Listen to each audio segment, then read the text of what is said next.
안산에 가면 그 세월호 기념을 한 곳이 있습니다. 그런데 학생 그쪽 안산 쪽에는 그쪽 학생들에 대한 보통 기념관, 추모관이고요. 인천 쪽에 인천 시민공원 쪽에 보게 되면 그쪽에 일반인 희생자를 기념하는 기념관이 따로 있습니다. 그곳은 사람들이 잘 안 알려진 곳입니다. 근데 그곳을 들어가다 보면 여러 가지 유골함들이 있습니다. 아시다시피 그 중에는 유골을 찾으신 분들도 있지만 그렇지 못한 분들도 있습니다. 그래서 그분들이 유품과 또는 세월호 여러 가지 부품들 같은 경우들을 가지고 같이 안장을 했다고 합니다. 그것을 한 두 번 가봤는데 참 마음이 아픕니다. 볼 때마다 가슴이 아프고 마음이 힘들고 어렵습니다. 또 눈물이 나기도 합니다. 사실은 그러한 일들은 그 고통을 겪고 아픔을 겪은 분들은 사실 그 일들을 당해야 될 이유가 없었습니다. 예상치 않게 갑자기 임했던 일들입니다. 근데 저는 그런 부분들을 생각을 하면서 그런 생각을 갑자기 해봤습니다. 그분들에게 의도치 않게 당했던 고난이란 부분들. 오늘 제목처럼요. 이 고난이란 부분들에 대해서 좀 생각을 해보게 됩니다. 근데 또한 이 고난이란 말과 함께 제 자신에게 떠오른 하나의 단어가 있었습니다. 그것은 바로 고통이란 단어입니다. 고난과 고통은 어떻게 다를까요? 비슷하게 보이고 어떻게 보면 같은 의미인 것 같지만 좀 다르다는 생각을 갑자기 하게 되었습니다. 고난은 무엇일까요? 바깥에서 우리에게 닥치는 그러한 것들입니다. 나의 의사와 상관없이 또는 내가 어떤 잘못을 범했건 갑작스럽게 닥치는 어떤 질병이든 환경적인 요소든 그러한 것입니다. 그에 반해서 고통은 무엇입니까? 그 고난에 대해서 내가 느끼는 것입니다. 어떤 사람에게 있어서 똑같이 감기가 걸려도 또는 어떤 사람이 갑자기 어떤 사람한테 주먹으로 맞았다 치더라도 그 느낌이 다를 수 있습니다. 어떤 사람은 그것이 고통이 아닐 수 있을지도 모르지만 또 어떤 사람에게 있어서는 그것이 심각하고 자기 자신을 흔들어 버릴 수 있는 고통으로 다가올 수도 있습니다. 그런 측면에서 고난은 동일할 수 있을지 모르지만 그 고난에 대해 반응하는 그 고통은 다를 수 있다는 생각을 해봅니다. 그런 측면에서 그리스도인들에게 있어서 이 고난의 의미는 어떤 의미를 지니고 있을까요? 그리스도인들에게도 고난은 임합니다.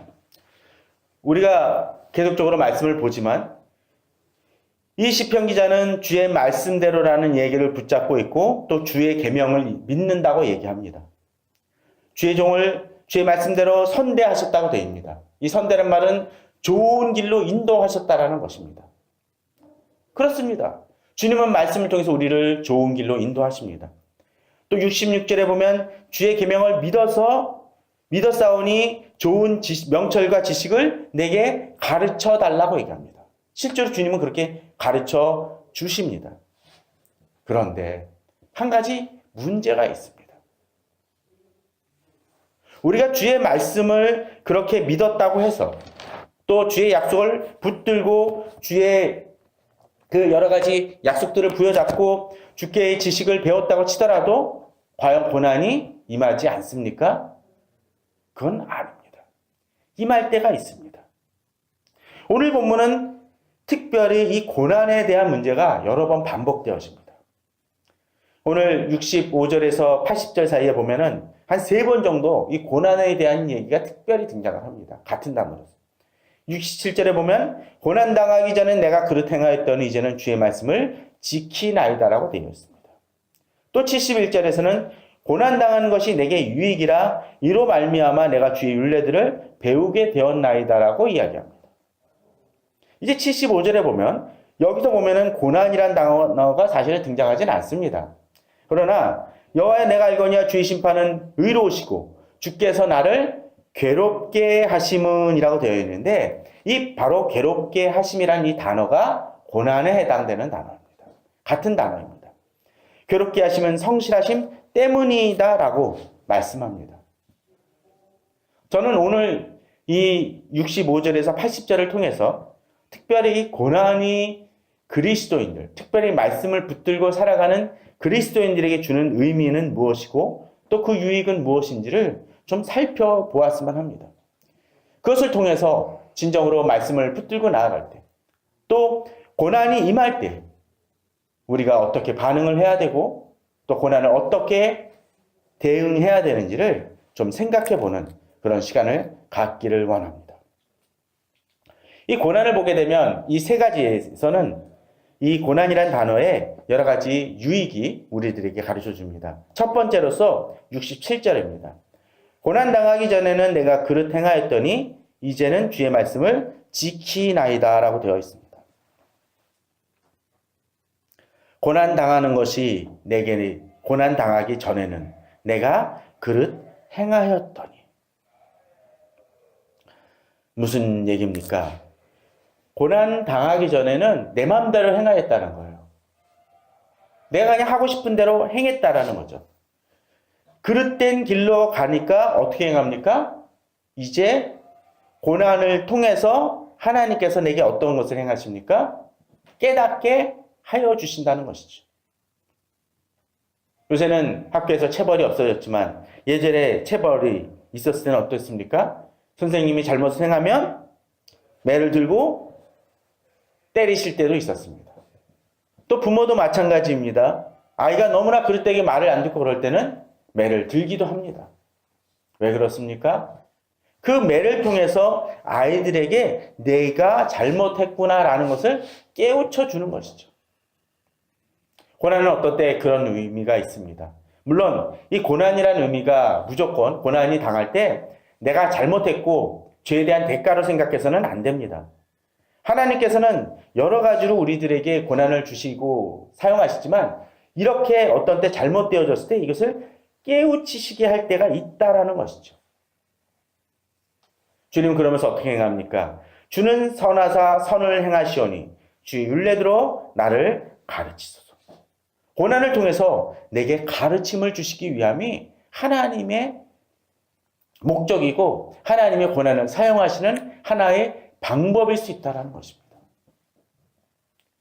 그러나 이 고난을 당할 때 아픕니다. 욥기 5장 17절에서 21절에 보게 되면 이런 얘기가 등장을 합니다.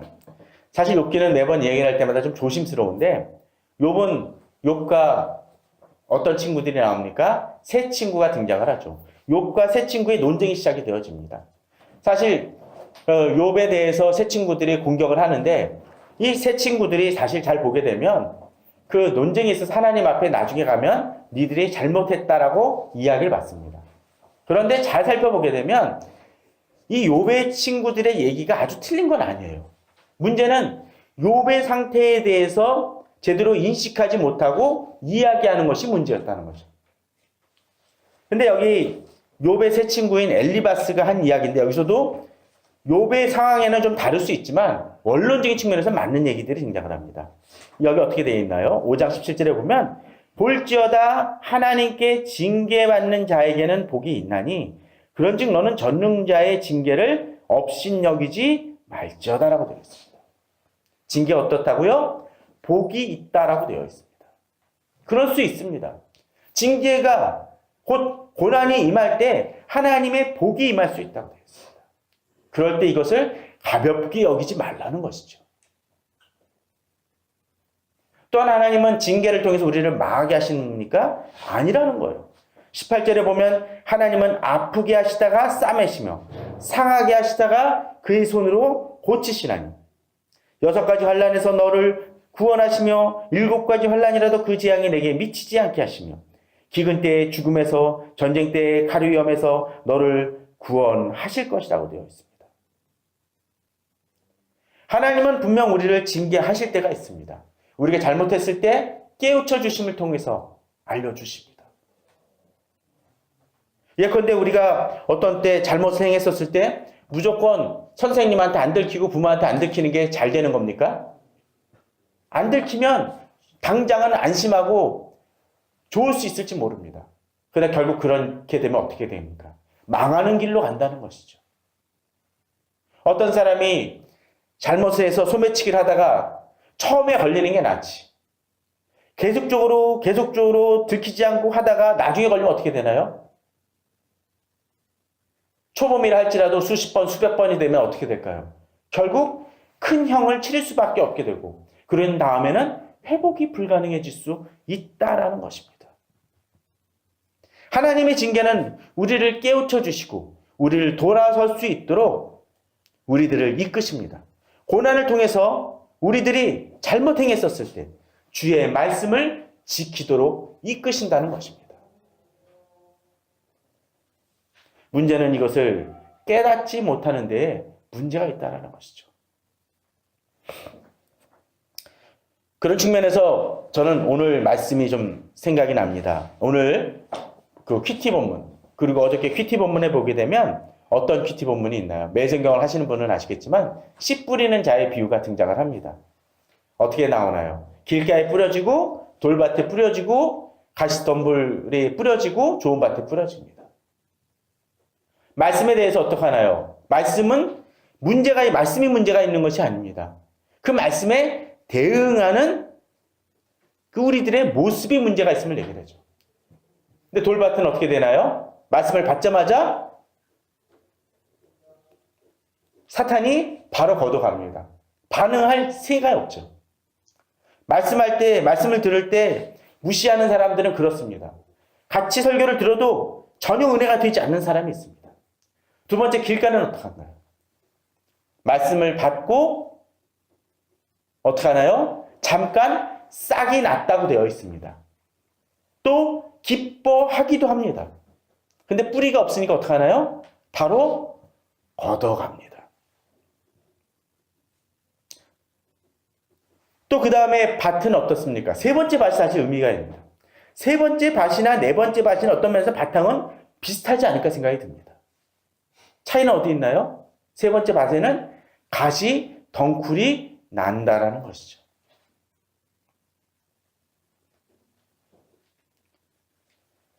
결국 말씀을 대하는 자들은 어떤 형태로든 위기가 있을 수 있습니다. 돌밭에 뿌려졌을 때도 말합니다. 말씀으로 인하여 환난이 임했다고 되어 있습니다. 또 가시덤불만 있었을 때는 말씀이 자라나는 것에 대해서 문제를 느끼지 못했을지 모릅니다. 말씀이 없을 때는요. 그러나 말씀이 자라니까 가시덤불이 위기라는 걸 깨닫습니다. 고난을 통해서 또 말씀을 통해서 우리들은 무엇이 잘못됐는지 그런지를 깨닫습니다. 그런 치열한 부딪힘이 있게 된다는 것이죠. 그러나 내 욕심과 내 욕망이 강할 때 고난을 넘어서는 악한 마음이 우리들에게 있을 수 있습니다. 그러면 넘어지는 것이죠. 우리는 고난을 통해서 내가 잘못되어졌다는 것을 깨달을 수 있어야 됩니다. 그러지 못할 때 넘어지고 실패합니다. 종종 주변에 여러 사람들을 보면 그런 안타까운 사람들이 있습니다. 말씀을 주어도 깨닫지 못합니다. 여러 가지 반복해서 이야기한다 할지라도 깨닫지 못합니다. 우리가 시편 119편을 통해서 계속적으로 보는 것이 뭡니까? 주의 말씀을 듣는 것의 축복을 이야기를 하지만 더불어 이야기하는 것이 뭡니까? 주의 말씀을 행하는 것입니다. 그러지 못할 때 결국 그릇 행하고 넘어질 수 있습니다. 그러나 주변 사람들은 어떻게 행합니까? 69절 70절에 보면 교만한 자들이 거짓을 지어 나를 치려 하였사오나 나는 전심으로 주의 법도들을 지킵니다. 우리들을 그릇되게 행하려는 교만한 자들이 있습니다. 그들은 거짓을 짓고 우리들이 그릇 행하도록 힘씁니다. 그러나 그런 속에서 우리는 주의 법도를 지키며 내가 그릇 행하는 것을 걷어낼 수 있어야 됩니다. 자, 이제 두 번째 경우를 봅시다. 이제 어떤 모습이 있습니까? 71절에 보면 고난 당하는 것이 내게는 유익이라고 되어 있습니다. 이로 말미암아 내가 주의 율례들을 배우게 되었다라고 되어 있습니다.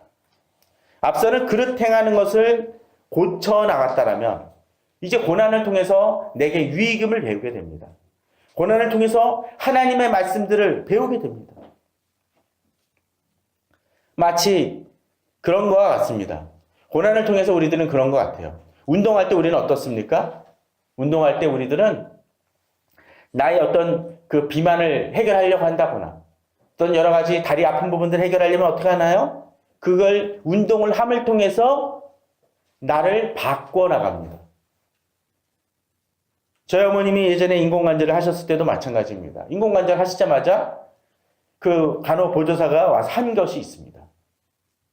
가장 고통의 순간입니다. 뭐냐면 무릎 꺾기라는 걸 해요. 무릎을 꺾을 때 아주 할머니들이 비명을 지릅니다. 아이고 죽겠다고 얘기합니다. 그만하라고 얘기합니다. 근데 그분들은 절대 그런 거 신경 쓰지 않고 감히 행합니다. 어떤 때는 할머니들 중에 욕을 하시는 분들도 있습니다. 온갖 쌍욕을 행합니다. 그러나 꺾습니다. 왜? 그렇게 꺾을 때 그것이 유익이기 때문에 그렇습니다. 운동할 때도 마찬가지 아닙니까? 복싱이라든가 격투기 하는 사람들이 운동을 할 때 어떻게 하나요? 코치가 몇 번을 얘기를 합니다. 10번, 100번 푸시업 했는데 그 90개밖에 못하면 뭐 하나요? 10개 더 하라고 막 다그칩니다. 심지어는 어떤 강한 어조로 얘기합니다. 그러는 이유가 뭡니까? 그렇게 함을 통해서 몸을 갖고 나고 힘을 길러기 때문입니다. 어떤 때 고난은 내게 그렇게 유익을 줍니다. 내가 민감하도록 깨우쳐줍니다. 그럴 때 있지 않나요? 차를 몰고 가다가 앞에서 사고가 나는 모습을 보게 되면 이제 정신이 바짝 듭니다. 고난은 그렇게 우리들에게 유익을 줍니다. 어떤 때는 내 안에 작은 고난을 통해서 더 큰 고난과 어려움을 이것이 문제구나라는 것을 깨닫습니다. 내가 경건의 훈련을 함을 통해서 악한 것과 잘못된 것을 끊음을 통해서 내 몸이 바뀌어지는 것을 깨닫습니다. 가끔 그런 분들 있죠. 그 장 청소한다 그러면서 해독작용을 한다고 얘기합니다. 그런 저는 몇 주 동안에 뭐 어떤 특정한 음식과 물만 먹습니다. 기존의 고기라든가 그런 것들을 다 끊습니다. 왜 그러나요? 자기 몸의 노폐물과 그런 것들을 빼내기 위함입니다. 그것을 위해서 참아내야 될 때가 있다라는 것이죠.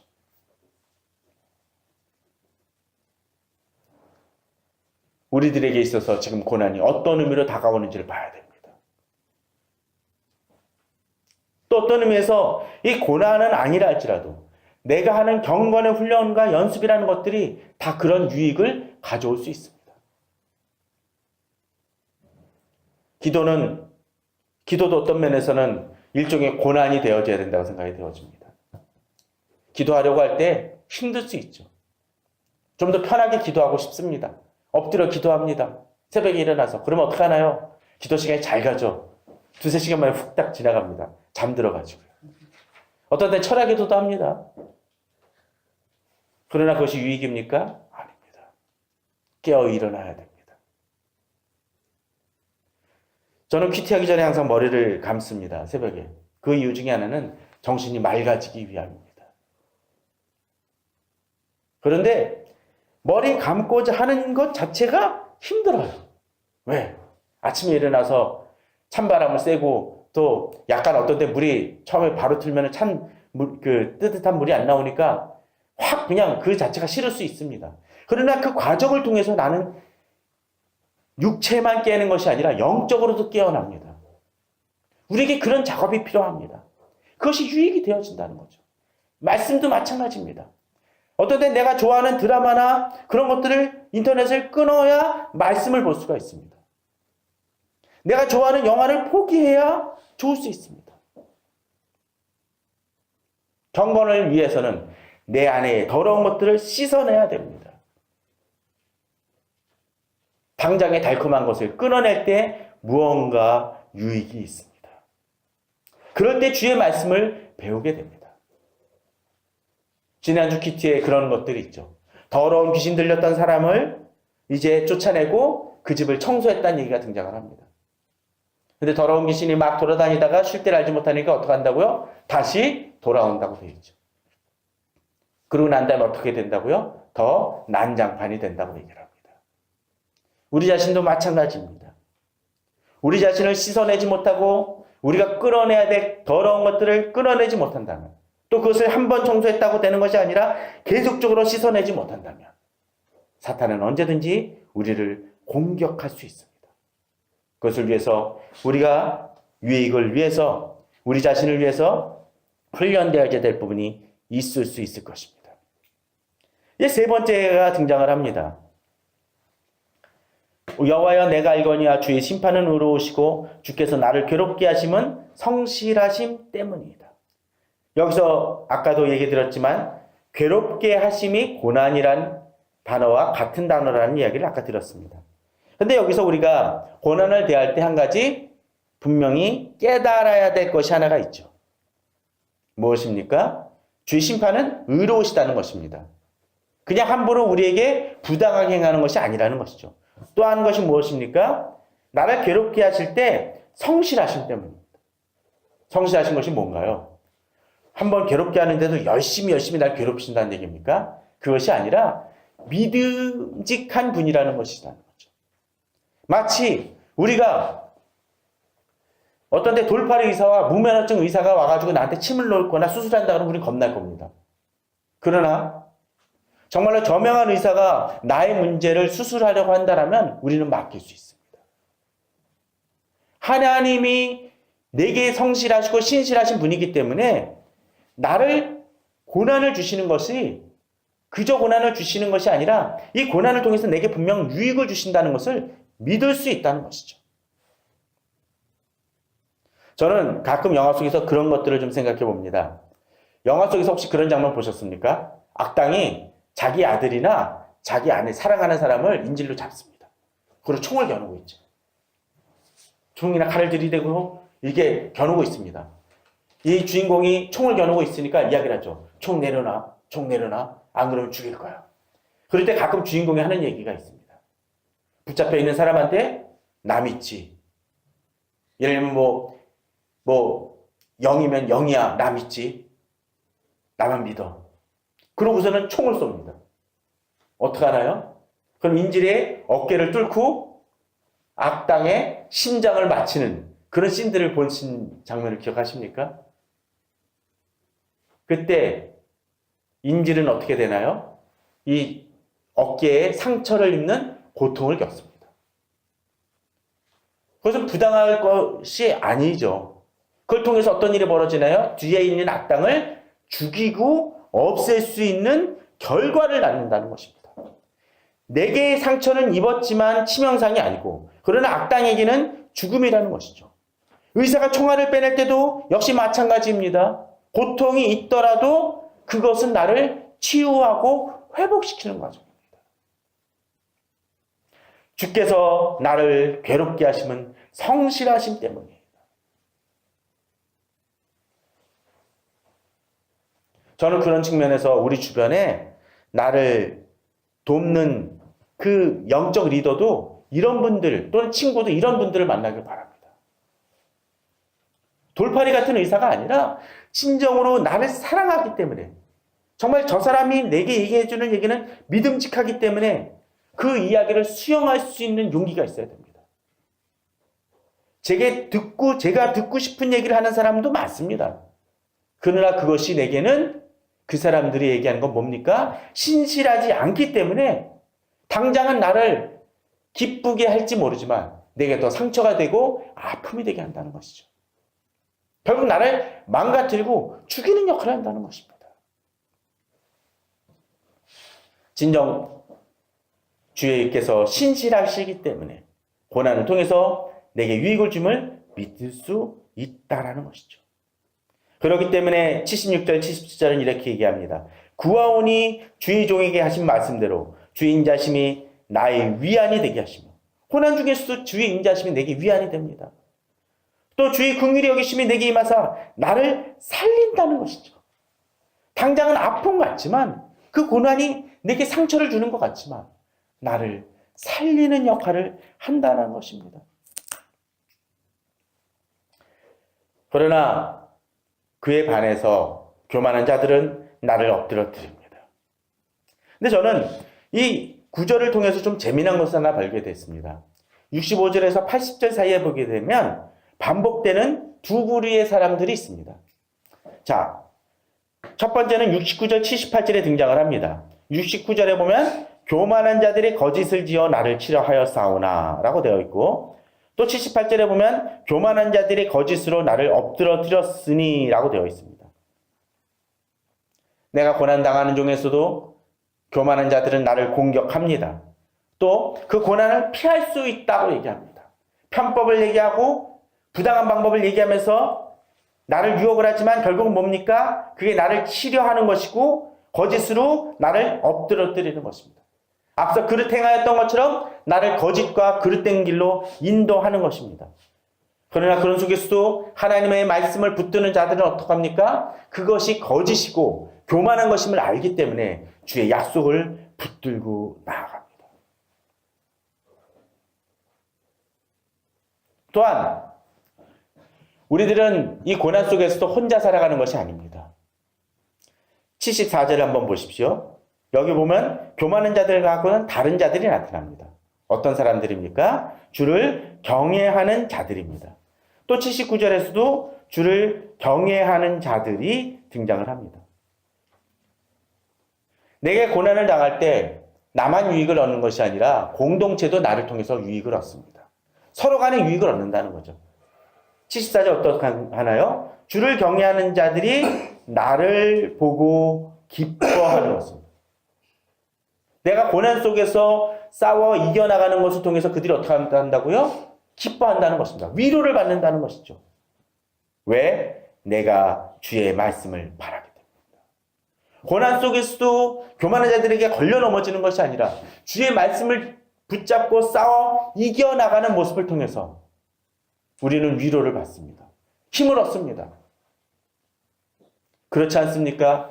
주변에 믿음으로 나아가고 고난 속에서도 흔들리지 않고 나아가는 이들을 보면 은혜를 받습니다. 도전을 받습니다. 그것을 통해서 그들이 이렇게 승리했구나. 그러니까 어떻게 하나요? 나도 승리할 수 있음을 알게 됩니다. 또한 이럴 수 있습니다. 어떤 때 주를 경외하는 자들이긴 한데 내가 고난을 받으니까 어떡하나요? 저런 믿음의 사람도 고난을 받으니 저 사람 뭔가 잘못했을 거라고 생각하면서 떠나갈 때가 있습니다. 그러나 시편 기자는 뭐라고 얘기하나요? 79절에서 주를 경외하는 자들이 어떻게 해요? 내게 돌아오게 하소서. 어떤 때 주를 경외하는 자들이 흔들리고 시험될 때 오히려 나를 통해서 그들이 주께 돌아오는 계기가 되게 해달라고 이야기하고 있는 것입니다.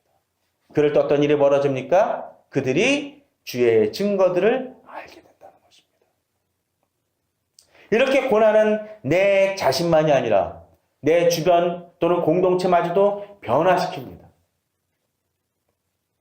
어떤 때 교회 속에서도 교만한 자들이 있을 수 있고 또 경외하는 자들이 있을 수 있습니다.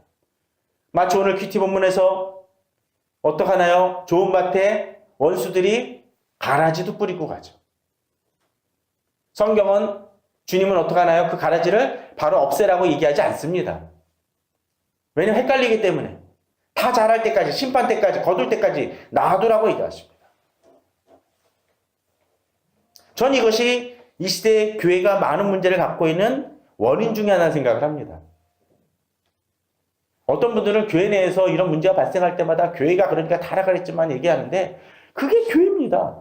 왜? 원수들이 가라지를 뿌리니까 주님을 알지 못하는 영혼들도 오고 있다는 거예요. 악한 이들도 있을 수 있다는 것이죠. 그러나 악한 이들에 주목하지 아니하고 우리에게 힘쓸 건 뭡니까? 추수 때까지 잘 달려가는 것입니다. 주를 경외하는 자들이 주께 돌아와 같이 힘을 얻는 것이 필요합니다. 고난 중에 있습니까? 어려움 중에 있습니까? 오늘 말씀처럼 이 세 가지를 한번 기억해 보시기 바랍니다. 고난당할 때 혹시나 내가 잘못돼 가고 있는 부분들은 없는지 돌아보십시오. 그럼 바로 잡아야 됩니다.